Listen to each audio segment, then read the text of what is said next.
మా టీవీ లేదనుకుంటే ఇప్పుడు ఏదో ఛానల్ వచ్చింది, స్టార్ మా కదా, తెలుసా అండి ఈ ఛానల్ ఉన్నాయని? మీరు మాకేం చెప్తారు బ్రదర్, ఏ టైంలో ఏ సీరియల్ వస్తుందో మేం చెప్తాం కదా. వాటిపైన చూడండి, నేనున్నది నిజం చెప్తున్నా. ఒకవేళ నువ్వు సినిమా చూస్తున్నావు, సీరియల్ చూస్తున్నావు, ఏదైనా చూస్తున్నావు, కానీ దానికంటే ముందు ఒక అరగంట అండి ఒకసారి నువ్వు మోకాళ్ళ నుండి నీ కుటుంబం గురించి నువ్వు ప్రార్థన చెయ్యి. ఎక్కడో దూరంలో ఉన్న నీ భర్తతో దేవుడు మాట్లాడతాడు. ఎక్కడో పొలాలలో అటు ఇటు తిరుగుతున్న నీ పిల్లలతో దేవుడు మాట్లాడతాడండి కదా. ఆ టీవీ చూస్తే, అవి చూస్తే, ఇవి చూస్తే కదా, ఎవరు వచ్చి నేనేమో మాట్లాడలేరు, ఎవరేం చేయలేరండి. కానీ ఒకవేళ నువ్వు ఒక కొద్ది సమయము దేవునికి కేటాయించి ఆయనతో కూర్చున్నావా, నీ పిల్లలతో మాట్లాడి, నీ భర్తతో మాట్లాడి, దేవుడు నీ కుటుంబాన్ని ఆశీర్వాదానికి నడిపిస్తాడు. చూడండి, నేను మొన్న చూసినప్పుడు చాలామంది ఈ మధ్య అప్పుల బాధలు ఎక్కువైపోయి చనిపోతూ ఉంటారు. భారం పెరిగి వాళ్ళు తట్టుకోలేక కానీ వాళ్ళు ఒక్కటే ఆలోచించని విషయం ఏంటిదో తెలుసా అండి? చనిపోతారు సింపుల్గా. దాని తర్వాత వారి కుటుంబం ఏమైపోతుంది? పిల్లలు ఏమైపోతారు? ఎవరైనా పట్టించుకుంటారా అండి? పిల్లల్ని పట్టించుకుంటారా? మనం అనుకుంటాం మన బంధువులు వాళ్ళు వీళ్ళు ఉన్నారని. ఉన్న నిజం చెప్పేదా అండి, తల్లిదండ్రులు ఉన్నంత వరకే మీ పిల్లలకి ఎవరైనా విలువిస్తారు. ఒకసారి తల్లిదండ్రులు లేరా, ఎవరు ఏదో చూడాలంటే చూస్తారండి, నీలాగా ఎవరు చూసుకోలేరు.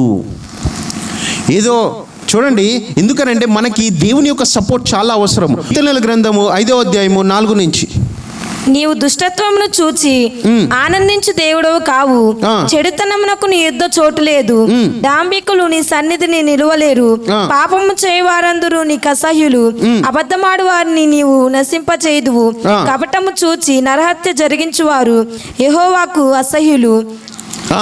నేనైతే నీ కృపాతిశయమును బట్టి నీ మందిరంలో ప్రవేశించదును, నీ ఎడల భయభక్తులు కలిగి నీ పరిశుద్ధాలయము దిక్కు చూచి నమస్కరించదును. హల్లెలూయా.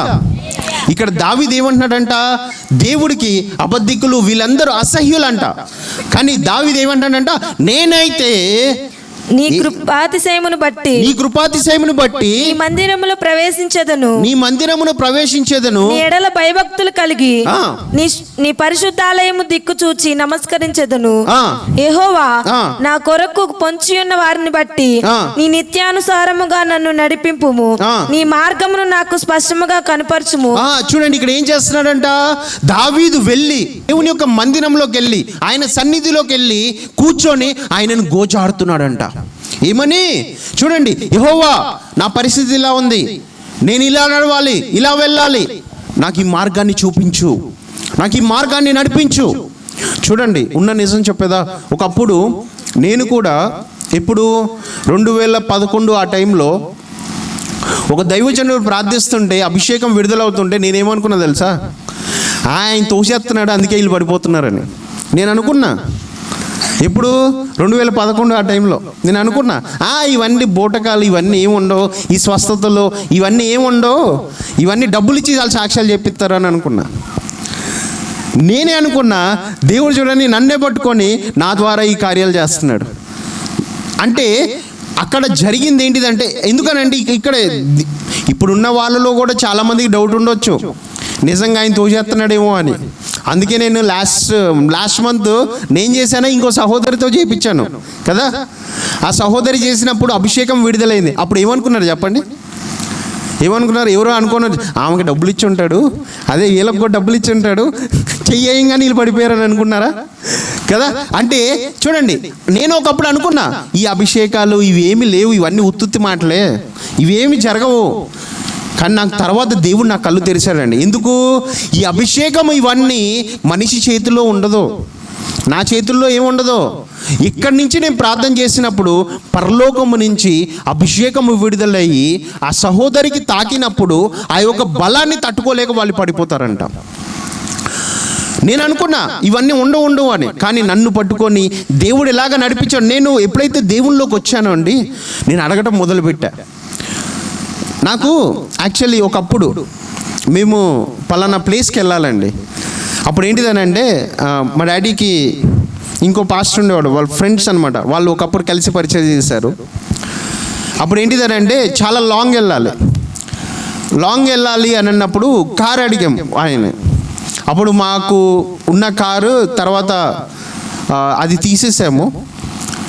తీసేసిన తర్వాత అంటే దైవజనుడికి మేము ఎలాగో తీసేద్దామని అనుకున్నప్పుడు ఆ దైవజనుడు వచ్చి మమ్మల్ని అడిగాడు అనమాట, ఇట్లా నాకు అవసరం ఉంది అది ఇది అని. అంటే మేము ఏం చేసామంటే సరే డబ్బులేమొద్దు, ఆ కారు తీసుకెళ్ళిపోండి అని చెప్పేసి కారు ఇచ్చేసాం. దాని తర్వాత మేము ఇంకో కారు కొనడానికి మాకు టైం పట్టింది. అప్పుడు కొంచెం ఆర్థికంగా కొంచెం ప్రెషర్ అయింది.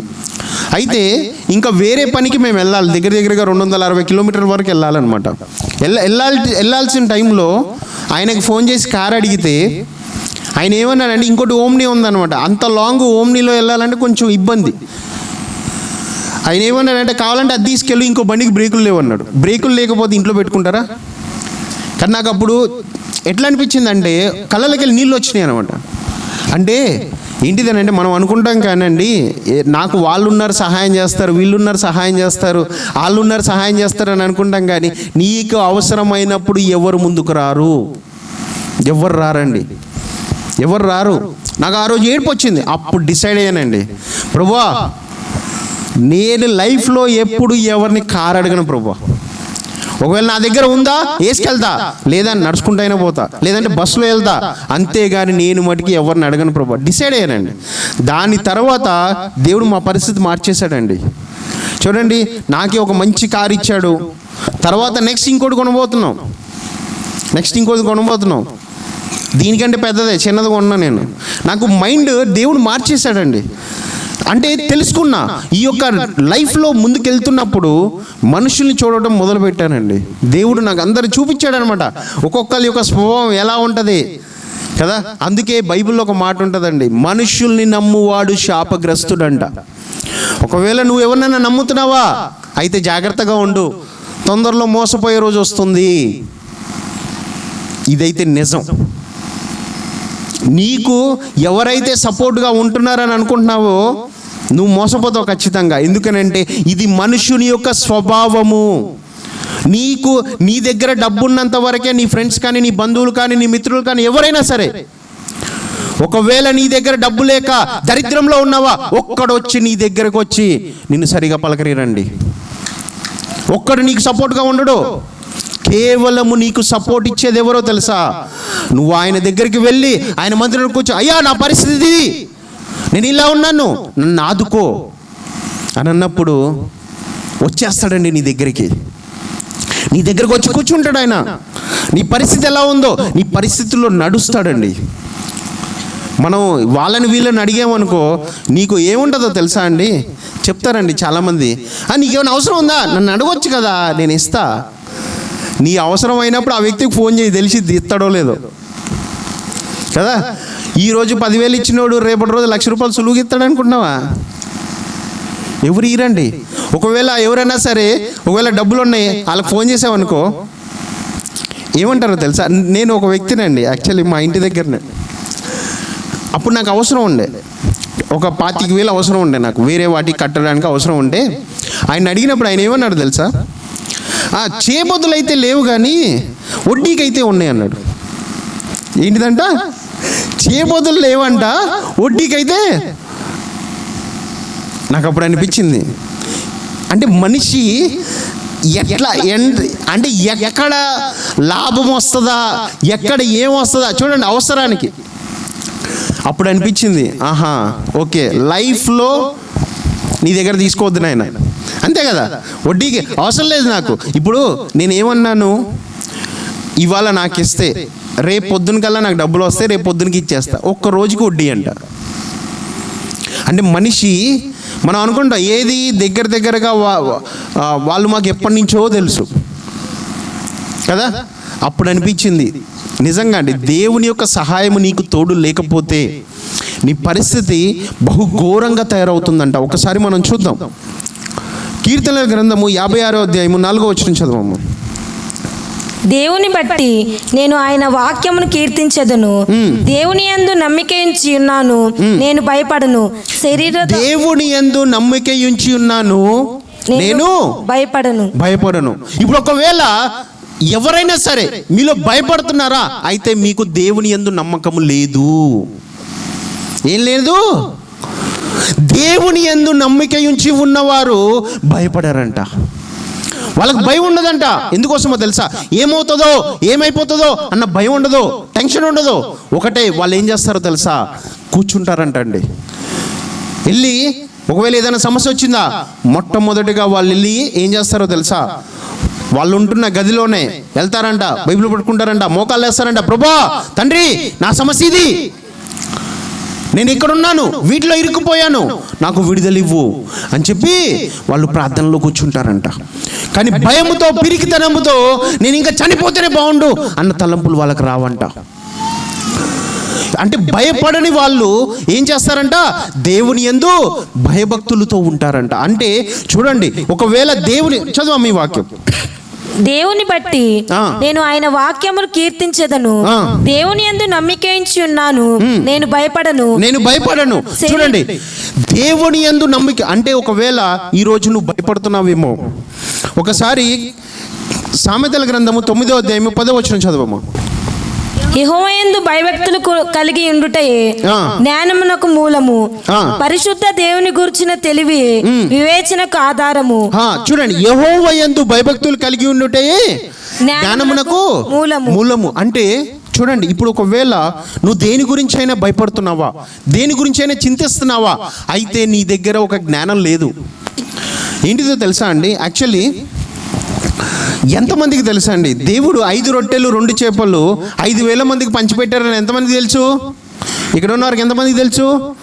దేవుడు నీటిపైన నడిచాడని ఎంతమందికి తెలుసు? భూమిని సృష్టించాడని ఎంతమందికి తెలుసు?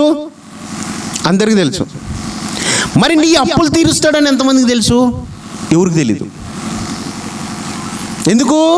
నమ్మకం లేదు. బ్రదరు అప్పులు తీరుతాడా? భూమిని అంటే ఏదో చేశాడులే, నా అప్పులు ఏం తీరుస్తాడు బ్రదరు కదా. నీకున్న రోగాన్ని స్వస్థపరుస్తాడంటే ఎవరు నమ్మరు. ఎందుకు? చూడండి, దేవుడు భూమిని కలుగు అనగానే భూమి అయిపోయిందంట, కానీ నీకున్న రోగాన్ని తీసేస్తాడంటే నమ్మకం రాదంట. అంటే చూడండి, అంటే దేవుడికి చూడండి ఆ కాలంలో ఇప్పటికీ చాలామంది ఇప్పటికీ నమ్మకం లేకుండా ఎందుకుంటారో తెలుసా అండి? యాక్చువల్లీ ఏంటంటే సువార్త కొన్ని ప్రాంతాలకి సరిగ్గా వెళ్ళట్లేదంట. ఏమవుతుందంటే ఇప్పటికీ చాలామంది ఏమంటారంటే స్వస్థతలు అప్పుడు ఉన్నాయండి, ఇప్పుడు కాదు. స్వస్థతలు ఎప్పుడు ఉన్నాయంట? అప్పుడు ఉన్నాయంట, ఇప్పుడు కాదంట. ఉన్న ఒక వాస్తవం చెప్పనా ఏమండి? స్వస్థపరిచేది నేనా దేవుడా? మరి ఇప్పుడు దేవుడు ఉన్నాడా లేడా? మరి దేవుడు ఉంటే స్వస్థతలు ఉంటాయి కదా, దేవుడు ఉంటే నీకున్న బలహీనతలు తీసేస్తాడు కదా, దేవుడు ఉంటే నీకున్న రోగాన్ని తీసేస్తాడు కదా, దేవుడు ఉంటే నీకున్న సమస్యను తీసేస్తాడు కదా. మరి దేవుడు ఉన్నాడా లేదా? మరి ఉంటే నీకున్న బాధలు పోవాలి కదా, పోతాయా లేవా? నేను ఎందుకు చెప్తున్నానంటే ఇవన్నీ ఏదో కల్పితాలు నేను చెప్పట్లేదండి, కల్పితాలు నేను చెప్పట్లా. మేము వెళ్ళిన చోట చాలామంది ఈ సాక్ష్యాలు వాళ్ళు చూశారు కాబట్టి వారిని బట్టి ఈ యొక్క వర్తమానాన్ని నేను మీకు చెప్తున్నాను. ఎందుకంటే చాలామంది దేవుణ్ణి ఎప్పుడైతే వాళ్ళు పట్టుకున్నారో, ఒక లాస్ట్ ఇయర్ మేము వెళ్ళామండి యాక్చువల్లీ కావాలి మీటింగ్కి వెళ్ళినప్పుడు, ఆ మీటింగ్లో దేవుడు మా ద్వారా ప్రవచనం పలికిచ్చాడు అనమాట. ఇక్కడున్న అనేకుల యొక్క అప్పులు దేవుడు తీసేయబోతున్నాడు అని. ఆ మీటింగ్ అయిపోయిన ఒక 4-5 నెలల తర్వాత నాకు ఫోన్ వచ్చింది. ఫోన్ వచ్చినప్పుడు అక్కడ ఆ ప్రాంతంలో ఉన్న వ్యక్తి నాతో ఫోన్లో చెప్తున్నాడు, ఏంటిదని, అన్నా దేవుడు మీ ద్వారా మాట్లాడిన మాట అనేకుల జీవితాల్లో నెరవేరిందన్నా. వాళ్ళు 15 సంవత్సరాల నుంచి ఆ అప్పు తీర్చలేక, వడ్డీ కట్టలేక భారంతో ఉన్నారు. ఈ 4 నెలల్లో ఏమైపోయిందో ఏమో, వాళ్ళ అప్పులు తీరిపోయినాయి, వాళ్ళు ఇల్లు కట్టుకుంటున్నారన్న అని చెప్పాడండి. అంటే ఇది ఎవరు? అక్కడ నా గొప్పతనమా? నేనేమైనా చేశానా? నేనేం చేయలా. వాళ్ళు ఏం చేశారో తెలుసా? ఆ మాటని పట్టుకొని భార్యాభర్తలు ఇద్దరు కలిసి రోజు ఉదయం లేచిన తర్వాత మోకాళ్ళు వేసి రోజుకు ఒక అరగంట ప్రేయర్ చేసుకున్నారంట అండి. ప్రభువా, ఆ దైవజనునితో నువ్వు మాట్లాడిచ్చావు కదా, నా అప్పులు తీసేయి అని చెప్పి రోజు కూర్చున్నారంటండి ప్రేయర్లో. దేవుడు చూడండి అద్భుత రీతిగా వారి జీవితంలో గొప్ప కార్యము చేసి ఆ సహోదరి రీసెంట్గా నాకు ఫోన్ చేసినప్పుడు వాళ్ళ ఇంటికి యాక్చువల్ ఏంటంటే ఇల్లు కట్టుకునేటప్పుడు పునాదురాళ్ళు అవి ఇవి పెట్టుకుంటూ ఉంటారు కదా పిల్లర్లు, అది డోర్ పెట్టేటప్పుడు ఏవేవో తను నాకు చెప్తుంది, నాకు అవి తెలీదు. ఏవేవో చేస్తారంట కదా, కొత్తగా తలుపు పెట్టేటప్పుడు ఏవేవో చేస్తారు కదా, ఏవో పూజలో ఏవో చేస్తారు కదా, ఏదో యాక్చువల్లీ తలుపే కొత్తగా తలుపు పెట్టేటప్పుడు శంకుస్థాపన కాదు అది, అంటే కొత్తగా పిల్లర్లు వేసిన తర్వాత గోడ కట్టే ముందు తలుపు పెడతారు కదా, గడప ఆ దర్వాజా పెట్టేటప్పుడు ఏవో చేస్తారు కదా. ఆమె నన్ను అడుగుతుంటే నాకేం అర్థం కావట్లా. నేను అన్న, అమ్మ నువ్వు విశ్వాసంతో నువ్వు ఏదైనా చేసుకో అమ్మా, నేనైతే ప్రార్థన చేస్తాను, ఆ నూనె జల్లుకో అక్కడ, పరిశుద్ధాత్మ దేవుడు నీకు సహాయం చేస్తాడు అని. చూడండి, దేవుడు ఆ సహోదరికి చక్కటి గృహాన్ని ఇచ్చాడు. ఏంటి వాళ్ళు ఏమనుకున్నారో తెలుసా అండి? వాళ్ళ ఇంటికి మేము వెళ్ళినప్పుడు, మేము ముగ్గురు ఉన్నాం, నాతో పాటు ఇంకా 2 వ్యక్తులు ఉన్నారు. మేము వాళ్ళ ఇంట్లోకి వెళ్ళినప్పుడు వాళ్ళు మమ్మల్ని ప్రేమతో స్వీకరించారు. కానీ మన సైన్స్లో ఒక విషయం ఉందండి. సైన్స్ ఒకటి చెప్తుంది అనమాట. ఏంటిదనంటే, నీ నాలుక అబద్ధం ఆడొచ్చేమో కానీ నీ శరీరంలో ఉన్న ఏ అవయవం అబద్ధం ఆడలేదండి. నీ నాలుక అబద్ధం ఆడుతుంది కానీ మిగతా ఏవి అబద్ధం ఆడలేవంట. ముఖ్యంగా నీ కళ్ళు నిజాలు బయట పెట్టేస్తాయి, నీకున్న భారం ఏంటిదో బయట పెట్టేస్తాయి కదా. తను దుఃఖంతో ఉంది, మాకు కనిపిస్తుంది. ప్రార్థన చేస్తున్నప్పుడు మాకు దేవుడు చూపించాడండి, ఆ సహోదరి చనిపోదాం అనుకుంటుందండి. ఆ వ్యక్తితో మేము ఏమైందమ్మా, ఎందుకమ్మా నువ్వు ఇవన్నీ ఈ తలంపుల్లో ఉన్నావనంటే, అప్పుడు ఆమె ఏడుస్తుంది, అన్న ఈ వడ్డీ కట్టలేక, ఈ భారము కట్టలేక మా వల్ల అవ్వట్లేదన్నా, ఇంకా మేము చనిపోదాము అని ఆ తలంపుల్లో వాళ్ళు ఉండిపోయి, మేము ఒకవేళ ఆ రోజు వెళ్ళకుండా ఉండుంటే మేబీ ఆ రోజే, కానీ దేవుడు మాతో మాట్లాడిచ్చాడండి అక్కడ. అమ్మ, దేవుడు నీ పట్ల గొప్ప కార్యం చేస్తున్నాడు. ఏది చూడండి, వాళ్ళు ఒక అప్పుతో ఆ కుటుంబం చనిపోదాం అనుకుంది. కొద్ది నెలల్లోనే దేవుడు అన్ని తారుమారు చేసేసి తన అప్పు తీరిపోతామే కాదండి, సంతోషంగా ఇల్లు కట్టుకుంటుంది తను. అంటే ఇది కేవలము ఒకవేళ నువ్వు నమ్మి ఆయన యందు ప్రార్థన చేస్తే ఖచ్చితముగా నీ జీవితంలో దేవుడు గొప్ప కార్యము చేస్తాడంట. హల్లెలూయా. ఎంతమంది సంతోషంగా ఉన్నారండి? ఏం సంతోషమే బ్రదరు, ఏదో వాక్యం చెప్పావు కదా, నువ్వు వాక్యం చెప్పి వెళ్ళిపోయిన తర్వాత మా అప్పులు ఏమైనా తీరుతాయా, మా బాధలు ఏమైనా పోతాయా, అంతే కదా. చూడండి, పరిశుద్ధాత్మ దేవుడు అంట, యేసుక్రీస్తు తను వచ్చి సువార్త ప్రకటించేటప్పుడు ప్రతి వ్యక్తితో ఒక మాట అన్నాడండి. ఏ మాట అన్నాడో తెలుసా? ఆయన దగ్గరికి వెళ్ళిన ప్రతి వ్యక్తితో, ఒక వ్యక్తి ఉన్నాడంట, యేసు దగ్గరికి వెళ్ళాడంట. ఏది తనకి చూపు కనిపించట్లా, ఇన్నాళ్ళంట ఎవరో చెప్పారంట, యేసుక్రీస్తు వస్తే స్వస్థత వస్తుంది, యేసుక్రీస్తు వస్తే నీకు విడుదల వస్తుంది అని ఎవరో చెప్పినప్పుడు తను యేసు ఆ ప్రాంతం నుంచి వెళ్తున్నాడు అన్నప్పుడు గట్టిగా కేకలేశాడంట. ఏమని? దావీదు కుమారుడా, నన్ను కరుణించు, నన్ను కరుణించు. ఈ కేకలు విన్నప్పుడు యేసుక్రీస్తుకి ఏదో ఒక ఆకర్షణ వచ్చిందంట. ఆ వ్యక్తి దగ్గరికి వెళ్ళాడంట. వెళ్ళి, నీకేం కావాలి? అయ్యా నాకు చూపు దయచేయండి అయ్యా, పుట్టుక నుంచి గుడ్డితనముతో ఉన్నాను. అప్పుడు యేసుక్రీస్తు ఏమన్నాడో తెలుసా అండి? 10,000 అవుతుంది అన్నాడా? ఏమన్నాడు? నమ్ముచున్నావా? ఏమన్నాడు? నమ్ముచున్నావా? అంటే యేసుక్రీస్తు దగ్గరికి వెళ్ళినప్పుడు యేసయ్య ప్రశ్నించిన ఒకటే ఒక ప్రశ్న, నువ్వు నమ్ముతున్నావా? ఇప్పుడు మీతో కూడా దేవుడు ప్రశ్నిస్తున్నాడు. ఏంటితో తెలుసా? నీకు నిజముగా నమ్మకం ఉందా? ఎందుకోసమో తెలుసా? నమ్మకం ఉన్న వారి పట్లనే ఈ కార్యాలు జరుగుతాయి. ఒకవేళ నీకు నమ్మకం లేకపోతే, ఇప్పుడు ఈ వాక్యం వినాల్సిన అవసరంలా, ఇక్కడ కూర్చోవాల్సిన అవసరంలా, అనవసరం, టైం వేస్ట్ మీకు. ఎందుకంటే నువ్వు ఇంత సమయం కేటాయించి ఇక్కడ ఉంటున్నావు అంటే, ఒక కార్యము కూడా, క్రియలు లేని విశ్వాసము మృతము. నీ జీవితంలో క్రియలు ఉండాలంటే నీకు కావాల్సింది ఏంటిదో తెలుసా? నమ్మాలి, నమ్మకం ఉండాలి. ఒకవేళ నీకు నమ్మకం ఉంటే నువ్వు ఏ పరిస్థితిలో ఉన్నా సరేనండి, దేవుడు నీ పట్ల గొప్ప కార్యము చేస్తాడంట. ఒకసారి మనము ద్వితీయోపదేశకాండము 31వ అధ్యాయము 6వ వచనం. భయపడకుడి, వారిని చూచి దిగులు పడకుడి, నీతో కూడా వచ్చువాడు నీ దేవుడైన యెహోవాయే, ఆయన నిన్ను విడువడు, నిన్ను ఎడబాయడు. చూడండి ఇక్కడ స్పష్టంగా ఒక మాట అంటున్నాడండి, నువ్వే పరిస్థితిలో ఉన్నావు, నలుగురికి కొన్ని మాటలు చెప్పుకోలేకపోతున్నావా, లేదంటే నలుగురు ముందు హేళనగా నుంచున్నావా? అవునా, నేనందరూ హేళన చేసి ఒక దూరంగా పెట్టేశారా? ఈరోజు దేవుడు నీతో మాట్లాడుతున్నాడు, భయపడకు, దిగులు పడకు, నీతో కూడా తను ఉండి నిన్ను నడిపిస్తాడంట. ఎందుకంటే చూడండి, నేను ఒక ప్లేస్కి నేను వెళ్ళినప్పుడు, కలకత్తాకి వెళ్ళినప్పుడు అక్కడ ఏమైపోయిందంటే మొత్తం ఇక్కడున్న సువార్త పరిచర్య అంతా వదిలేసి నేను అక్కడ జాబ్ కోసం వెళ్ళినప్పుడు అక్కడ పరిస్థితి ఏమైపోయింది, సిచ్యువేషన్ అక్కడంతా వేరు, ఆ కల్చర్ వేరు, అదంతా వేరు. అక్కడ నేను దేవుడు ఏంటి ప్రభువా, అక్కడంతా సువార్త వదిలేసుకొని పోయి ఇక్కడికి తీసుకొచ్చావు, ఇక్కడ చూస్తే ప్రార్థన లేదు, ఏమీ లేదు, సరిగా ఏం చేయమంటే ఏదో ఆదివారం వస్తే ఒక మందిరం అంతే తప్ప మిగతా ఏది ప్రభా, సువార్త ఏది ప్రభా అని చెప్పి నేను అక్కడుండి ప్రార్థిస్తున్నప్పుడు దేవుడు నాతో మాట్లాడాడండి. ఏం మాట్లాడాడు తెలుసా? భయపడకు, నేను నీతో ఉన్నా, ఇక్కడ కూడా నిన్ను వాడుకోబోతున్నా. నిజంగా చెప్తున్నానండి, కలకత్తాలో ఎంత విగ్రహారాధన అంటే అంత విగ్రహారాధన ఉంటుంది. అక్కడ ఉండే ఆచరణలు అవన్నీ వేరు.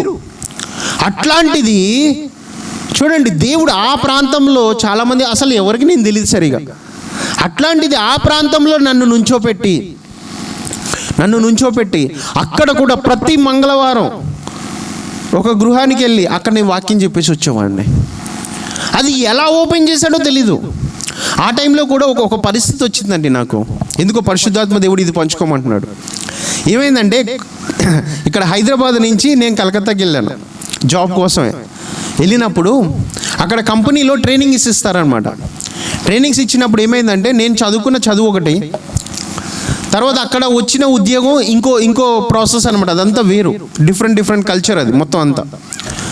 నాకు అది పెద్దగా రాదు. అక్కడ ట్రైనింగ్స్ ఇస్తున్నప్పుడు నేను వాళ్ళు ఏదైతే ఇచ్చారో అది నేర్చుకున్నా, అంతవరకే నేర్చుకున్నా. ఇప్పుడు నాకు మిగతాది తెలీదు. ఎగ్జామ్కి వెళ్ళాం, ఎగ్జామ్ రాస్తే ఏమైపోయిందంటే ఎగ్జామ్లో నేను అనుకున్నా మంచి మార్క్స్ వస్తాయని, తీరా చూస్తే అక్కడ ఫెయిల్ అయిపోయాను. నేను ఫెయిల్ అయిపోతే నాకు అర్థం కాలేదు, ఇదేంటి అసలు ఇలా జరగడం ఏంటి అని చెప్పేసి మళ్ళీ కూర్చొని ఏది దగ్గరగా నిజం చెప్తున్నా అండి, పొద్దున 5 అయితే చాలు, లేకపోతే ల్యాప్టాప్ ముందు పెట్టుకోవాలి, చదవాలి. నైట్ 11:30 12 గంటల వరకు, మధ్యాహ్నం భోజనం కూడా చేసేటోని కాదు. కూర్చున్నా, చదువుతూనే ఉన్నా. 3 వారాలు కంటిన్యూస్గా చదివి మళ్ళీ ఎగ్జామ్కి వెళ్ళా. ఎగ్జామ్లో రాసేసా, అయిపోయింది. తీరా రిజల్ట్ చూస్తే మళ్ళీ ఫెయిల్ అయ్యా. నాకు అర్థం కాల, ఏంటి ప్రభువా. నన్నేమో హైదరాబాద్ నుంచి వెళ్ళేటప్పుడు మా గల్లీలో ఉన్న వాళ్ళందరూ నేను ఫ్లైట్ ఎక్కడానికి వెళ్ళేటప్పుడు వాళ్ళందరూ క్యాబ్ వచ్చిన తర్వాత వాళ్ళందరూ వచ్చి అదేదో ఒక సినిమా హీరోని పంపించారు నన్ను.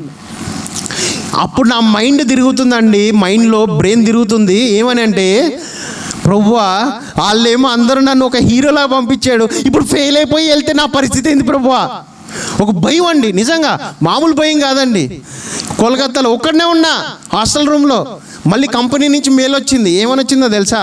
ఒకవేళ నెక్స్ట్ ఎగ్జామ్లో నువ్వు కనుక ఫెయిల్ అయితే నిన్ను తరిమేస్తాం అన్నట్టు మెయిల్ వచ్చింది. ఇప్పటికీ ఉంది ఆ మెయిల్ నా దగ్గర. ఏముందంటే నిన్ను డైరెక్ట్ టర్మినేట్ చేసేస్తాం, నువ్వు తట్టా బుట్టా సర్దుకొని ఇంటికి వెళ్ళిపోవాల్సిందే. డైరెక్ట్ అలా మెయిల్ వచ్చేలేకి ఇంకెలా ఉంటుంది చెప్పండి పరిస్థితి.